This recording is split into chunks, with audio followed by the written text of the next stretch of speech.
BNP chairperson Begum Khaleda জিয়াকে orphanage trust দুর্নীতি মামলার ১০ বছরের সাজা থেকে খালাস দিয়েছে আপিল বিভাগ। একই সঙ্গে বিচারিক আদালত এবং হাইকোর্টের রায় বাতিল করা হয়েছে। এর ফলে বিএনপির ভারপ্রাপ্ত চেয়ারম্যান তারেক রহমান সহ অন্য আসামিরাও সাজা থেকে খালাস পেয়েছেন। ১৫ জানুয়ারি বুধবার সকালে প্রধান বিচারপতি ড সৈয়দ রেফাত আহমেদ সহ আপিল বিভাগের ৫ বিচারপতি সর্বসম্মতভাবে এ রায় ঘোষণা করেন। রায়ে আদালত বলেন, এ মামলায় প্রতিহিংসার বশবর্তী হয়ে সিদ্ধান্ত নেওয়া হয়েছিল।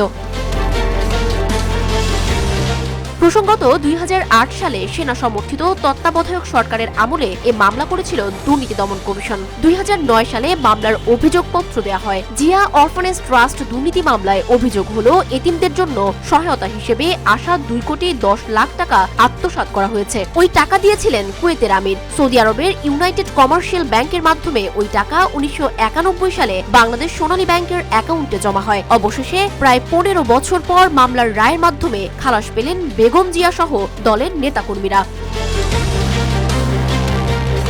আদালতে আজ খালেদা জিয়ার পক্ষে ছিলেন বিশিষ্ট আইনজীবী Zainul Abedin, barrister Mahbub Uddin Khokon, barrister Kaiser Kamal, barrister Badruddoza বাদল সহ আরও অনেকেই। দুদকের পক্ষে ছিলেন অ্যাডভোকেট আসিফ হোসেন এবং রাষ্ট্রপক্ষে শুনানি করেন অতিরিক্ত অ্যাটর্নি জেনারেল অনিক আর হক।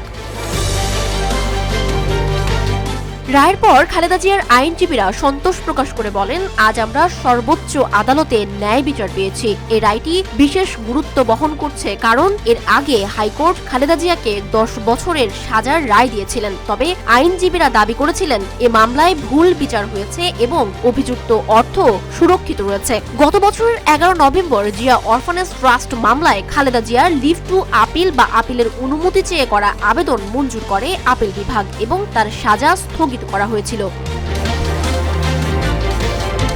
২০১৮ সালে ঢাকার বিশেষ জজ আদালত খালেদা জিয়াকে ৫ বছরের সাজা ও অন্য ৫ আসামিকে ১০ বছর সশ্রম কারাদণ্ড দিয়েছিল। এই মামলায় আরও ৪ আসামি ছিলেন, যাদের মধ্যে তারেক রহমান, কামাল উদ্দিন সিদ্দিকী এবং মমিনুর রহমান পলাতক রয়েছেন। এখন আপিল বিভাগের এই রায়ের মাধ্যমে সব আসামি খালাস পেলেন এবং এটি বাংলাদেশের রাজনৈতিক অঙ্গনে একটি গুরুত্বপূর্ণ মাইল ফলক হিসেবে পরিচিতি লাভ করবে। সানজিদা আফরিন সোনিয়া, রূপালী বাংলাদেশ।